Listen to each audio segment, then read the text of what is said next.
s'achève, nous avons eu plusieurs activités ici à l'église avec le jeûne que nous avons clôturé hier. C'était jusqu'à 20h ou après 20h, nous étions là avec les jeunes. Ça s'est très bien passé.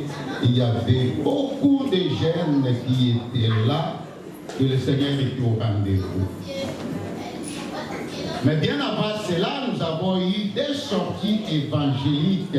Nous sommes allés évangéliser avec les jeunes dans des parcs et dans des métros.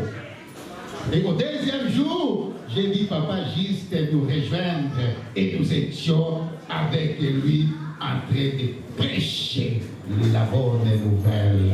Nous avons commencé par le métro, après nous sommes allés au parc et le Seigneur est merveilleux. Une très belle expérience que Papa Juste a aimé.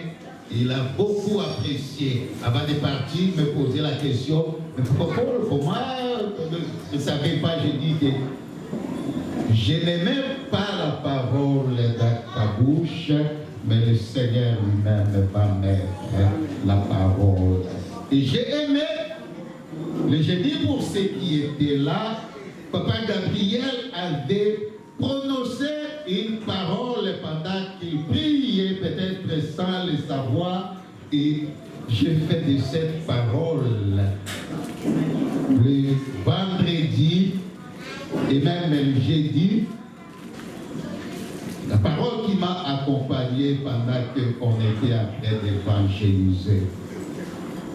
Il avait dit une chose, que pendant qu'il suivait les informations, il a vu un homme. Nous sommes en Ukraine. Cet homme qui était debout était en train de regarder avec plaisir tout ce qu'il avait bâti pendant 40 ans qui était devenu des cendres. Il avait des immeubles. Il avait tout fait, tout investi. Durant toute sa vie, mais en un laps, dirait, comme en un clin d'œil, il est rentré à zéro, comme si il n'a jamais fait quelque chose dans la vie. Et lorsque Papa Gabriel disait cela en prière, j'étais en train de dire que Seigneur donne-nous à comprendre que tout ce que nous sommes en train de chercher ici-bas, ça reste ici-bas, c'est poussière. Ça n'ira nulle part. Dernièrement, je vous avais dit qu'un jour, alors que le Seigneur Jésus-Christ était en train de sortir avec ses disciples, et les disciples sont venus pour les faire remarquer les constructions, les buildings qui étaient à l'époque. Ils étaient émerveillés, mais le Seigneur Jésus-Christ les a regardés. Il a dit une chose, c'est qu'il a dit que, voyez-vous tout cela, il ne restera pierre sur pierre. Et à peine 2000 ans, bien-aimés dans le Seigneur, on ne sait même plus localiser que c'est à tel endroit qu'il y avait tel immeuble qui appartenait à telle personne. C'est Jésus-Christ qui est éternel. Alléluia. Jésus-Christ est éternel. Je pensais que ce matin, Maman Olga serait là pour nous faire nous dire je vais toujours avancer. Oh, j'aime beaucoup avancer avec le Seigneur.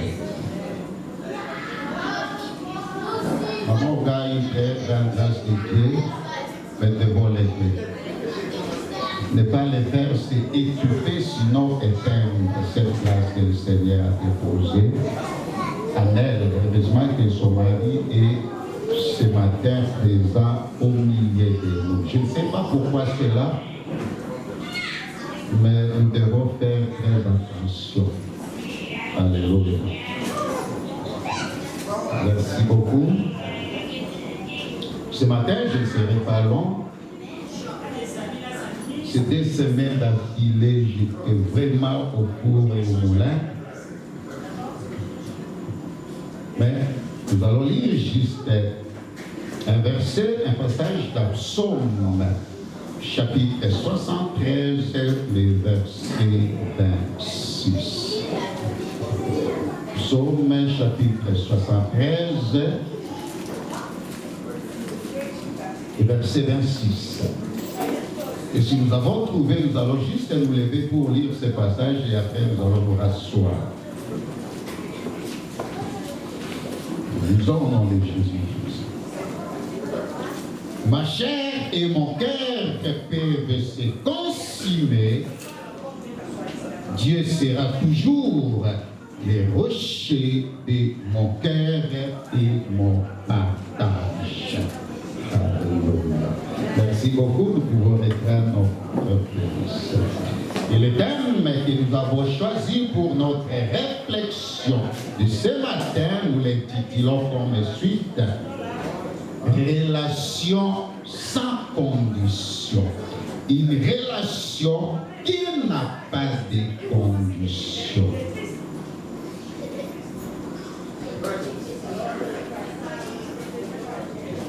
La parole de ce passage, bien-aimé dans le Seigneur, est une déclaration d'un grand homme de Dieu et roi d'Israël, que nous connaissons tous certainement, le roi David. C'est lui qui fait cette déclaration. En effet, chers frères et sœurs dans le Seigneur, il est parfois difficile de bien évaluer le niveau de relation de certaines personnes, de certains chrétiens avec leur Dieu. Quelques-uns ont besoin de Dieu.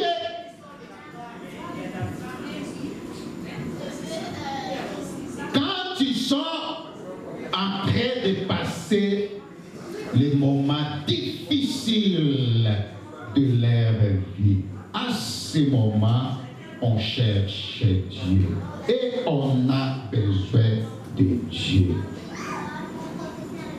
D'autres, par contre, lorsqu'ils sont dans l'abondance, lorsque tout va bien, lorsque j'ai un bon travail, une belle maison, ma famille est stable, c'est alors que je vais m'attacher. Ma relation avec Dieu sera au point. Mais si ce n'est pas le cas, non. La relation avec Dieu est entamée. Le passage de notre réflexion de ce matin nous aide à comprendre la relation qu'entretenait David avec son Dieu. Une relation sans condition. Et cela nous interpelle pour que chacun de nous s'interroge afin d'évaluer sa relation avec son Dieu.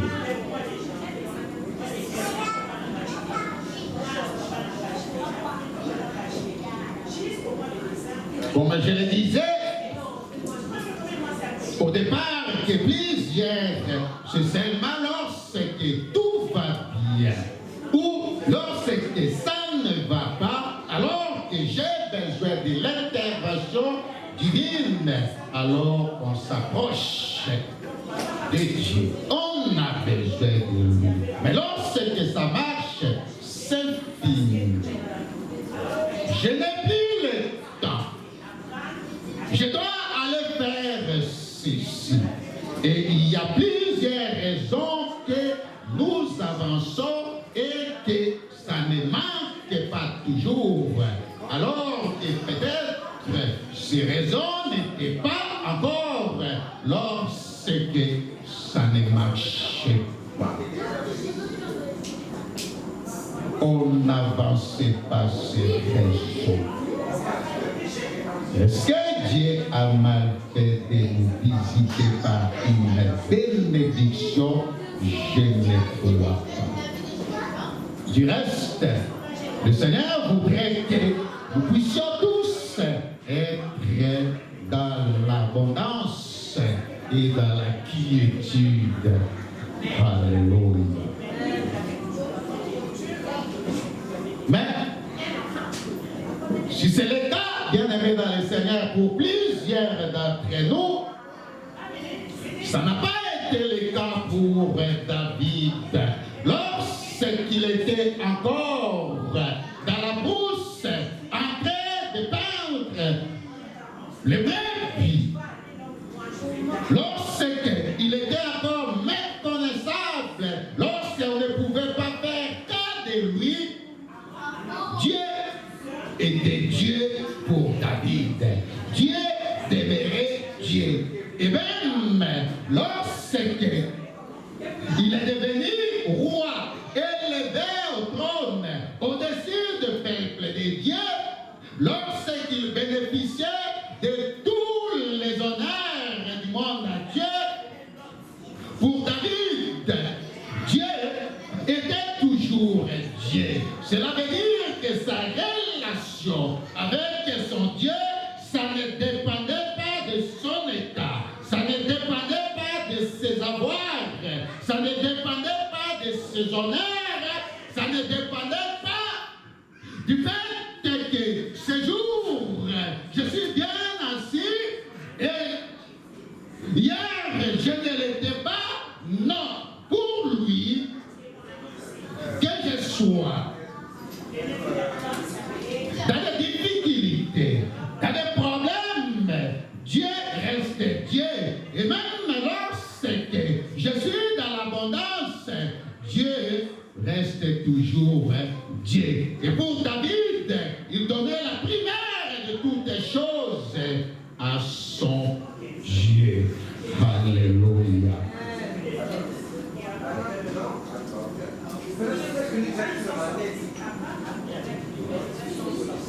Voilà pourquoi, chers frères et sœurs,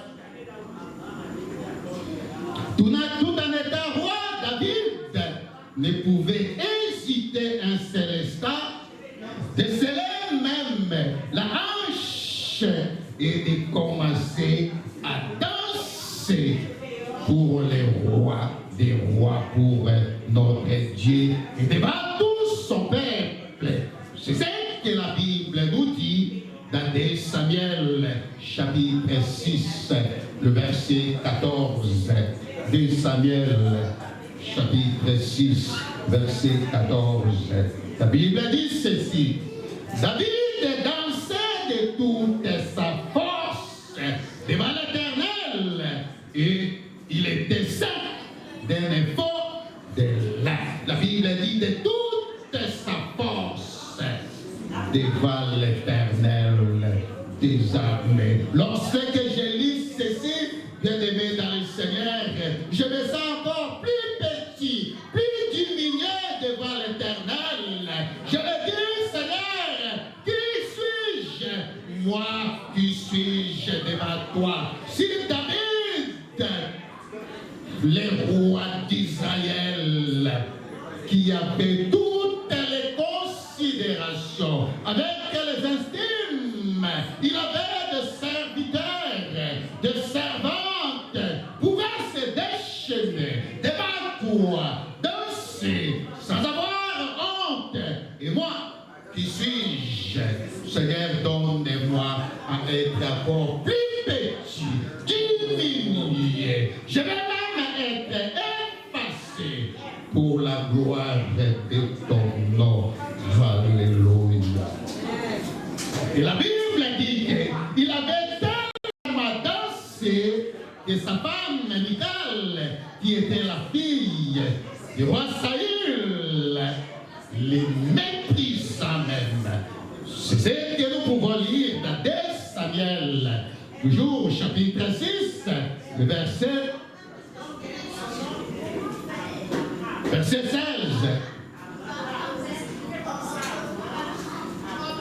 Oh, j'aime bien cette conversation. La Bible dit ceci. Comme l'arche de l'Éternel entrait dans les cités de David, Michal, fille de Saül, regardait par la fenêtre et voyait le roi David sauter et danser devant l'Éternel. Elle le méprisa dans son cœur. Ça, c'est sa femme. Elle regarde comment David était en train de danser pour la gloire de Dieu. La Bible dit qu'elle méprisa dans son cœur.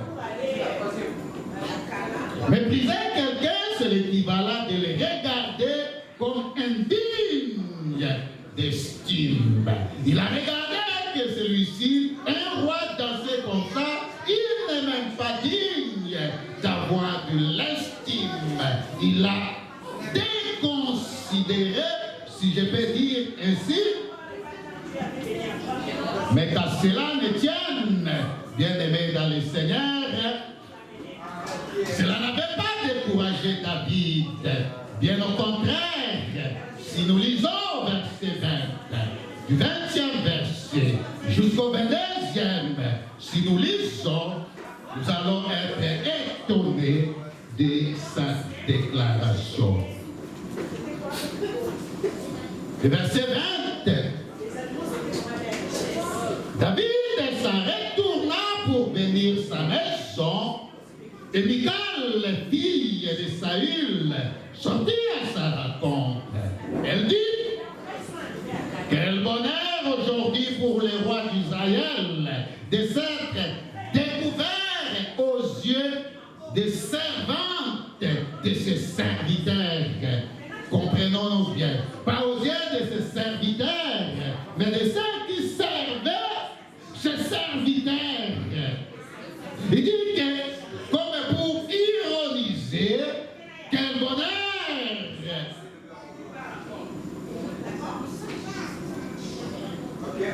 Je vais retrouver la place. Il dit quel bonheur aujourd'hui pour les rois d'Israël d'être découverts aux yeux des serviteurs, des servantes de ce serviteur, comme se découvrait un homme de rien. De rien. Ça, c'est sa femme qui dit cela. Sa femme, je vous rappelle qu'elle était la fille au roi qui a précédé David, le roi Saül.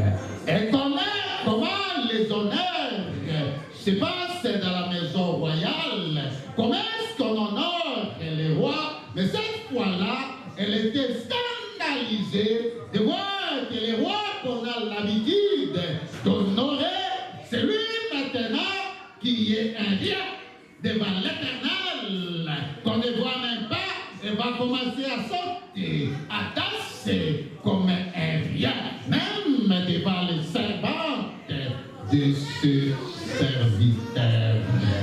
Alléluia. Mais ce qui est important, c'est la réponse de David. Je crois au verset 21. Écoutez ce que David répondit à Michal. La Bible dit ceci. David répondit à Michal, c'est devant l'Éternel qui m'a choisi de préférence à ton père et à toute sa maison pour m'établir chef du peuple, chef sur le peuple de l'Éternel, sur Israël. C'est devant l'Éternel que j'ai dansé. Ce n'est pas devant un homme, c'est devant l'Éternel que j'ai dansé. Et je vais, pour la confondre encore plus, il continue pour dire que et je vais paraître encore plus vil que cela. Tu n'as pas encore vu. Si c'est pour mon Dieu que tu penses que je suis rien, parce que j'ai dansé, cette fois-ci, tu seras encore scandalisé. Je vais dire, ça ce sont mes commentaires. Je peux même me rouler sur le sol si c'est pour la gloire de mon Dieu. Voilà pourquoi il dit, et je vais paraître encore plus vil que celle-là et m'abaisser à mes propres yeux. Mais moi, je serai à mon œuvre auprès des servantes dont tu parles. Alléluia. Alléluia.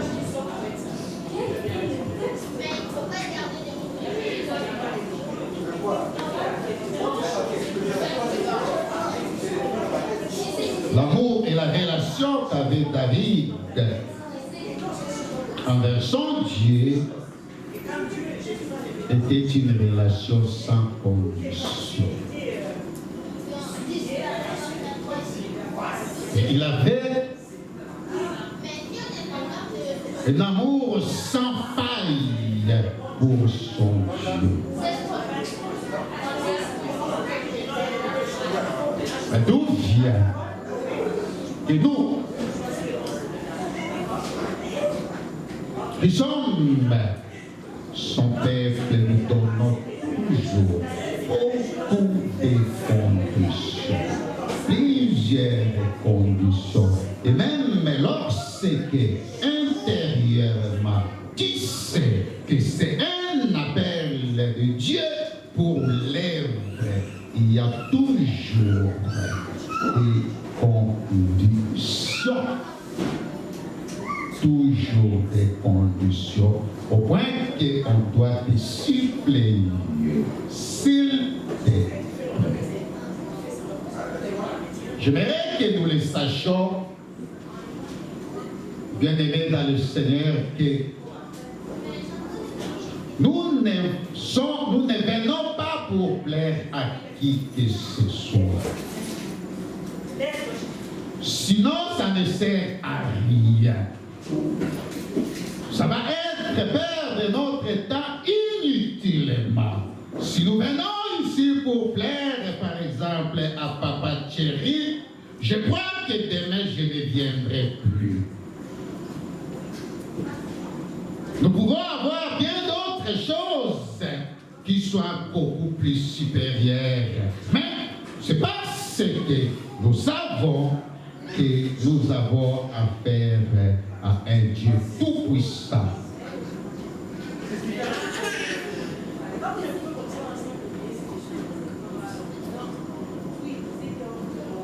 À chaque fois que nous nous approchons de Dieu, uniquement parce que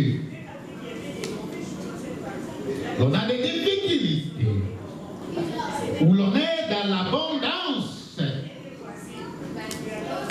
ou si notre relation avec Dieu est affectée à cause de l'un de ces éléments, sachez-le, bien-aimés dans le Seigneur, qu'il s'agit dans ce cas d'une relation qui dépend des circonstances de la vie, d'une relation qualifiée d'être flottante et conditionnelle, ce qui ne doit pas être. Ça ne doit pas être que si Dieu fait quelque chose de bien, on est attaché à lui. Parce que l'on est dans le besoin, on cherche son secours et on s'attache à lui. Non. Rien de plus que Dieu peut faire de nous qui sera égal à ce qu'il a fait son Fils Jésus-Christ mourir à la croix pour nous donner la vie. Nous étions esclaves du péché. Dieu nous a délivrés et nous sommes maintenant les citoyens libres. Alléluia.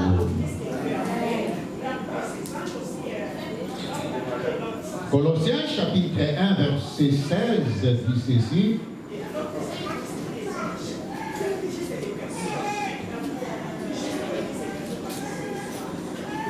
Car en lui ont été créées toutes les choses qui sont dans les cieux et sur la terre, les visibles et les invisibles, trône, dignité, domination, autorité, tout a été créé par lui et pour lui.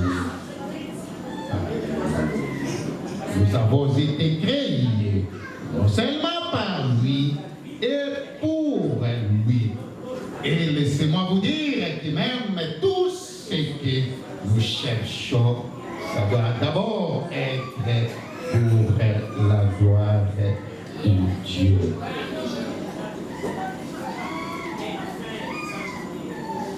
Nous ne devons pas oublier que nous sommes enfants de Dieu et comme tel, nous avons besoin de rester en relation avec notre Père, quelle que soit la situation ou les situations, quelles que soient les circonstances de la vie.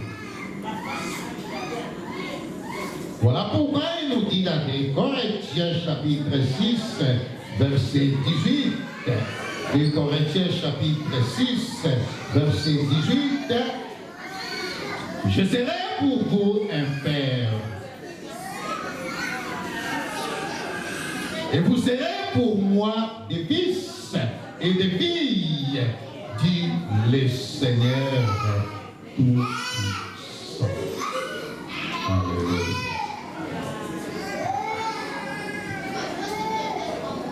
Le roi David avait compris cela. Voilà pourquoi même si sa chair et son cœur pouvaient se consumer, Dieu était resté toujours Dieu. Il était toujours resté les rochers de son cœur et son partage. Suivre Dieu ne devrait pas être le résultat d'une religion. Non. Mais plutôt le fait d'une relation authentique et personnelle avec son Dieu. Alléluia.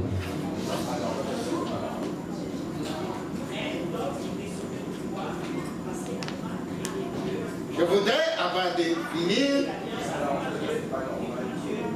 que nous les sachions, que les circonstances de la vie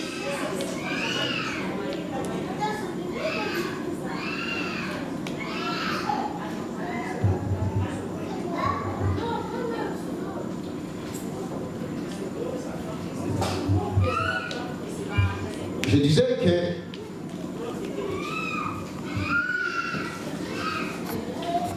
je voudrais que nous les sachions que les circonstances de la vie ne seront pas toujours à notre faveur. Pas toujours, bien aimé le Seigneur. Ou de la manière où nous voulons les voir être. C'est pour elle que nous traversons des moments difficiles. Ça peut arriver que tu pleures avec des chaudes larmes. Ça peut arriver que tu sois éprouvé. Peut-être que Dieu l'ait fait, mais que cela ne soit pas une occasion de nous séparer de Dieu. Non, ça ne doit pas être comme ça. Si notre relation avec Dieu dépendait des circonstances, il n'y aura pas de constance dans notre relation avec Dieu. Parce que lorsque les circonstances vont changer, nous également, nous allons changer. Soit nous n'allons plus les suivre et le servir. Nous devons, comme David, avoir une relation sans condition avec notre Dieu. Seigneur, si tu me donnes, merci. Si je n'ai pas, merci. Si je suis dans la joie, gloire à toi. Si je suis dans la détresse, gloire à toi. C'est de cela que ça doit être. Alléluia.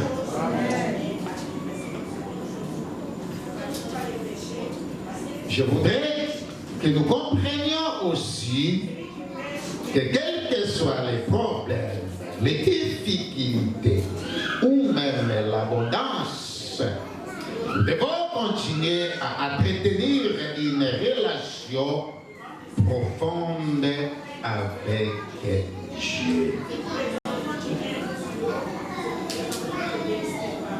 Alléluia. Je ne sais pas ce que tu traverses actuellement. Peut-être que tu traverses des temps difficiles pendant que nous écoutons ces messages. Tu voudrais même t'éloigner momentanément de Dieu. Tu as dit que je vais avoir le temps de réfléchir par rapport à ce que je suis en train de traverser comme circonstance. Mais laissez-moi te dire que tu es le bienvenu et cette parole est pour toi. Le Seigneur voudrait te rappeler que ça ne soit pas les circonstances de la vie, que ça ne soit pas les difficultés ou l'abondance qui soient les mobiles de ta relation avec ton Dieu. Du reste, il est au contrôle de toutes les choses. Pendant que tu traverses cette situation, il est assis sur son trône. Et de là-haut, il connaît toutes les choses. Il contrôle toutes les choses. Et rien n'échappe à son contrôle. Retenez ceci, bien-aimés dans le Seigneur. C'est pour dire que nous sommes entre les bonnes mains. Même si tu pleures, n'oublie pas que le Seigneur est au contrôle de toutes les choses. Même si le temps semble être compliqué, difficile, le Seigneur est Seigneur. Il ne se conforme pas au temps, il ne se conforme pas aux circonstances. Lui demeure Dieu. Il demeure Dieu pour l'éternité et il contrôle toutes les choses. J'aimerais conseiller à quelqu'un ce matin que pendant que tu seras en train de traverser les situations qui semblent être compliquées, rends grâce à Dieu. Dis-lui seulement que Seigneur, je sais une chose, que tu contrôles toutes les choses. Jamais il ne te laissera endurer dans cette situation. Il ne nous dit pas que cette situation, c'est peut-être pour fortifier votre foi. Alléluia. Lorsque j'étais encore jeune, alors que j'ai commencé à faire des affaires à chercher l'argent. J'admirais directement avoir plusieurs argent, alors que $10 c'était d'abord un problème. Je sais que quand j'ai commencé à avoir chaque jour $10, oh, et j'ai commencé à rêver 20, 30, 40, et le Seigneur a permis à son temps. Et c'est par après que j'ai compris que Dieu fait toutes les choses bonnes et à son temps. Le Seigneur peut-être m'épargne trop jeune. Commencer à manipuler des milliers de dollars, peut-être que je ne serai pas en train de le servir aujourd'hui. Peut-être que je serai même mort d'une maladie quelconque. Mais lorsque son temps était arrivé, je vois ici même mes collègues de l'auditoire de la médecine avec qui nous avons étudié. Le Seigneur a commencé à faire en moi, quand il a dit que je suis maintenant capable de gérer 10, 20, 50, 100, 500, 1000, alors il m'a conduit dans des centaines de milliers de dollars. Alors que j'étais étudiant, je ne sais pas évaluer, mais je pense que si on pouvait compter 10 étudiants qui avaient suffisamment l'argent, les moyens, je ne serais pas le dernier. Ça, c'est ce que Dieu peut faire. Ne regrettez pas quand vous êtes en train de traverser un moment difficile. Continuez à faire confiance à Dieu. Alléluia. Comme j'avais dit que je ne serai pas long aujourd'hui avec la fatigue de la semaine, je ne sais pas si la chorale, il y a toujours la voix qu'on peut avancer avec le Seigneur. Gloire à Dieu, que le Seigneur vous bénisse. Merci.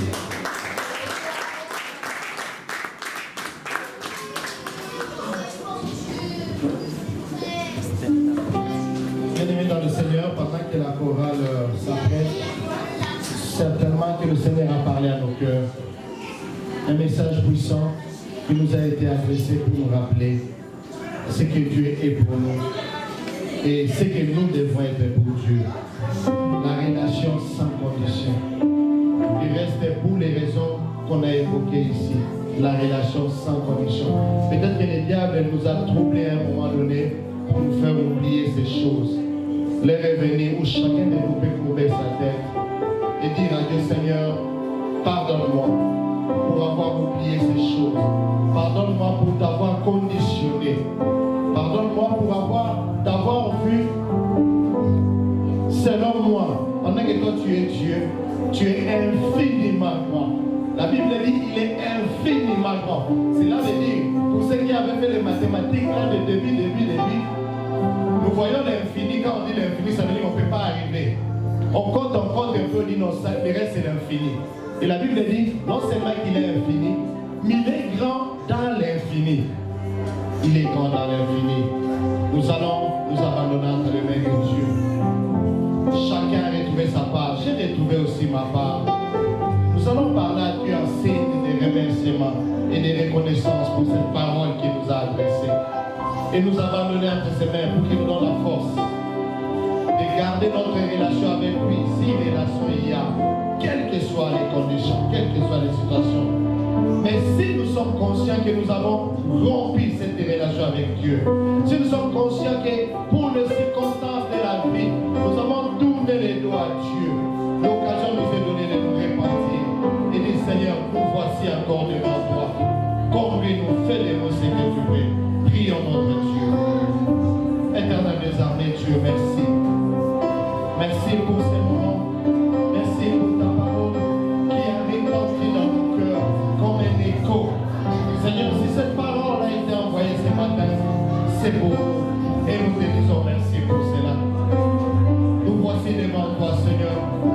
Nous demandons pardon pour toutes les fois où nous avons oublié ces choses.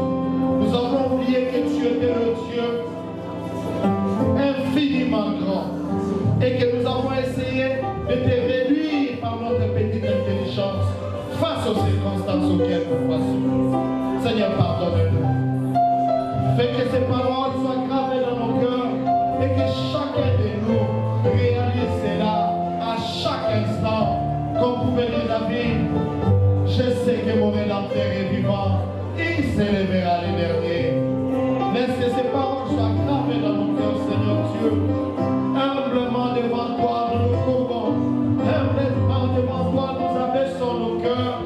Nous réalisons notre petitesse et nous contemplons ta grandeur.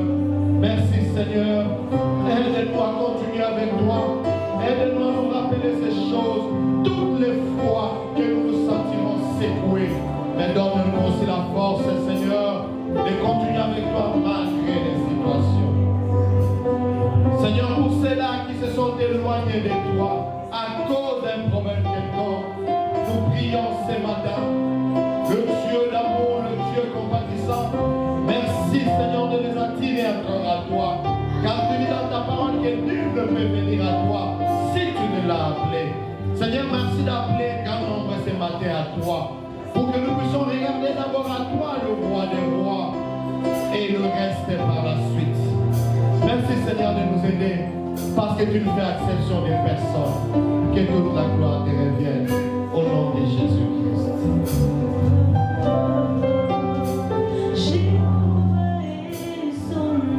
Jehovah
s'élève, le monde s'était. Quand Dieu s'élève, plus personne ne parle. S'il y avait quelqu'un qui avait des paroles dans ta vie, qui avait une influence négative dans ta vie, maintenant que Jésus s'est élevé dans ta vie, il s'était pour toujours. Il s'était pour toujours. Il n'aura plus de paroles sur ta vie. Telle est la parole de Dieu ce matin. Telle est notre déclaration ce soir. Alléluia.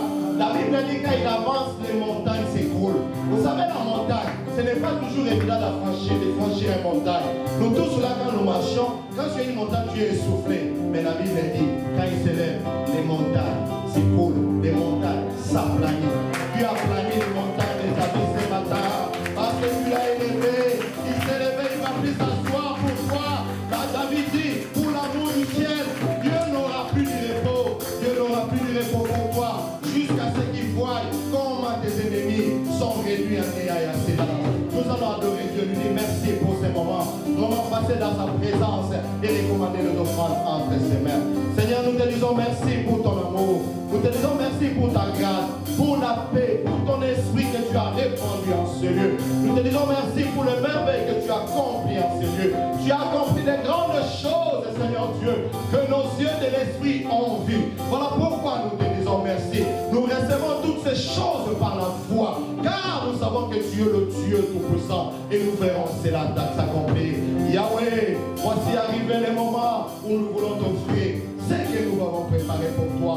Du reste, Seigneur, tout ce que nous avons nous vient de toi. L'être et la respiration, c'est toi qui nous les donnes. Bénis ces offrandes, Seigneur. Bénis les mains qui l'ont apprêté. Seigneur, pense à ceux qui n'en ont pas. Donne-leur ce fardeau dans le cœur et les moyens de penser à toi prochainement. Et que toute la gloire te revienne pour toujours. Au nom de Jésus-Christ, nous avons ainsi prié. Nous disons Amen. Nous avons bien fait d'acclamer le Seigneur. Nous allons prendre place. Le panier des offrandes va circuler pendant que nous découvrons les quelques communiqués que nous avons.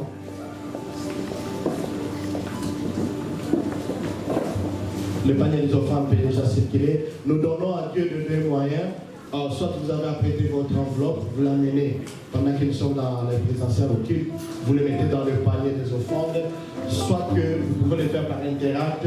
Notre adresse est parole de vie la borne en un seul mot, @gmail.com.